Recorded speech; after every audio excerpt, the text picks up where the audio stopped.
Hi. అనగనగా ఒక చిన్న గ్రామం, పేరు కొండపల్లి. ఈ ఊర్లో రాఘవ, సరస్వతి అనే దంపతులు ఉండేవాళ్ళు. వాళ్లకి ఒక్కగానొక్క కొడుకు విజయ్ సమీపంలోని నగరంలో ఉద్యోగం చేస్తూ ఉండేవాడు. రాఘవ చదువుకున్నవాడు, ఇంట్లోనే ఉంటూ పిల్లలకి ట్యూషన్లు చెప్పేవాడు. అతనికి ఇంట్లో ఒక సెపరేట్ గది కూడా ఉండేది. అలా వాళ్ల జీవితం సాగుతుండగా రాఘవ, సరస్వతి కలిసి తమ కొడుకు విజయ్కి పెళ్లి చేయాలని అనుకున్నారు.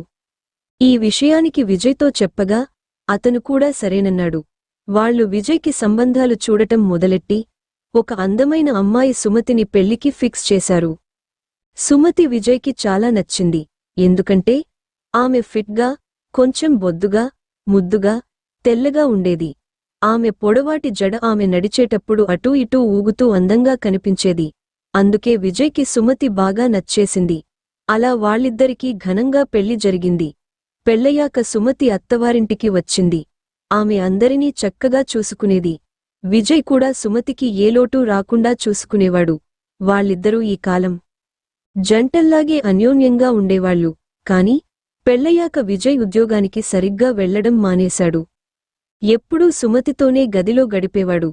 ఒకరోజు సుమతి గబుక్కున డోర్ వేసుకుంటూ మామయ్య చూశారేమో అని అనుమానించింది. అప్పటినుండి ఆమెకి రాఘవ ముందు ఉండాలంటే కాస్త ఇబ్బందిగా, గిల్టీగా అనిపించేది. అయినా తప్పక రోజూ సాధారణంగానే ఉండేది. రోజులు గడిచాయి. 2 ఏళ్లైనా విజయ్, సుమతికి పిల్లలు కలగలేదు. ఇంతలో సరస్వతి ఆరోగ్యం క్షీణించింది. చాలా హాస్పిటల్స్లో చూపించినా ఫలితం లేకపోయింది. సరస్వతి ఒకరోజు, నేను ఎక్కువ రోజులు బతకను. నాకు మనవడు, మనవరాలు కావాలి అని విజయ్తో చెప్పింది. కాని వాళ్లు ఏం చేస్తారు? రోజూ ప్రయత్నిస్తూనే ఉన్నారు. కాని ఫలితం లేదు. హాస్పిటల్స్లో చెక్ చేయించుకున్నా వాళ్లకి ఎలాంటి సమస్య లేదని తేలింది. కాని అంతలోనే సరస్వతి ఆరోగ్యం పూర్తిగా క్షీణించి చనిపోయింది. సరస్వతి లేకపోవడంతో రాఘవ కళ్ళు సుమతి మీద పడ్డాయి. రాఘవ అంత వయస్సు మీద పడినవాడు కాదు. విజయ్లాగే యవ్వనంగా కనిపించేవాడు.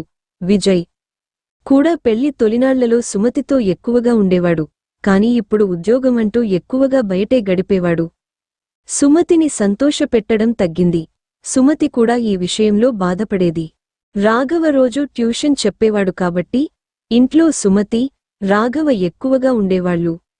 సుమతి పని చేస్తుంటే రాఘవ దూరం నుండి ఆమె అందాలను చూస్తూ ఆనందించేవాడు. సుమతి అందం నిండుగా, ఆకర్షణీయంగా ఉండేది. రాఘవ సరస్వతి చనిపోయిన తర్వాత సుమతికి దగ్గరవ్వాలని చూసేవాడు. ఆమె నీళ్లు ఇస్తే చేతులు తాకడం, దగ్గరగా మాట్లాడటం లాంటివి చేసేవాడు. సుమతికి ఈ విషయంలో అనుమానం కలిగేది. కాస్త దూరంగా ఉండటానికి ప్రయత్నించేది. కాని రాఘవ మాత్రం ఆమె అందాలకు మైమరిచిపోయేవాడు. విజయ్, సుమతి గదిలో ఉన్నప్పుడు రాఘవ మెల్లగా డోర్ దగ్గరకు వెళ్లి వాళ్లను గమనించేవాడు. వాళ్ల సౌండ్స్ విని ఆనందించేవాడు. అంతేకాక సుమతి గురించి తను చూసిన ప్రతి విషయాన్ని ఒక డైరీలో రాసుకునేవాడు. ఆమె ఒక్కో అంగాన్ని రసవత్తరంగా వర్ణించేవాడు. రాఘవ మనసులో, నా కొడుక్కి పిల్లలు కావడం లేదు. ఒకసారి నేనైనా సుమతిని సంతోషపెట్టాలి అని అనుకునేవాడు. రోజూ ఆమె అందాలను చూస్తూ దగ్గరవ్వడానికి ప్రయత్నించేవాడు. ఒకరోజు సుమతి రాఘవ గదిని శుభ్రం చేస్తుండగా అతని డైరీ కనిపించింది. ఆసక్తితో తెరిచి చూస్తే అందులో తన గురించే రాసి ఉండటం చూసి షాక్ అయింది. సరస్వతి చనిపోయినప్పటి నుండి రాఘవ తన గురించే రాస్తున్నాడని తెలిసి మొదట కోపం వచ్చింది. కాని డైరీ మొత్తం చదివాక రాఘవ తనను ఎంతో ఆరాధనగా వర్ణించడం చూసి సుమతి మనసు కాస్త కరిగింది. ఎలాగూ విజయ్ నాతో సరిగ్గా ఉండటం లేదు. నా కోరికలు ఎలాగో తీర్చుకోవాలి అని అనుకుంది. డైరీని అక్కడే పెట్టి వచ్చేసింది. అప్పటినుండి సుమతి రాఘవకి తన అందాలు ఎక్కువగా కనిపించేలా ప్రవర్తించడం మొదలెట్టింది. భోజనం పెట్టేటప్పుడు తాకేలా చేసేది. రాఘవ ఆమె తాకినప్పుడు మత్తులో మునిగిపోయేవాడు. సుమతి నేరుగా చెప్పలేక ఒకరోజు రాఘవలేని సమయంలో డైరీలో, నాకు ఓకే మామయ్య అని రాసి టేబుల్ మీద కనిపించేలా పెట్టింది. రాఘవ ఇంటికి వచ్చి డైరీ చూసి సంతోషంతో గాల్లో తేలిపోయాడు. సుమతి ఇష్టంగా ఉందని తెలిసి ఆ రోజు డైరీ పట్టుకుని బయటకొచ్చాడు. సుమతి అతన్ని చూసి సిగ్గుతో గదిలోకి వెళ్ళింది. రాఘవ కూడా డైరీ పక్కన పడేసి సుమతి వెనకాలే గదిలోకి వెళ్లాడు.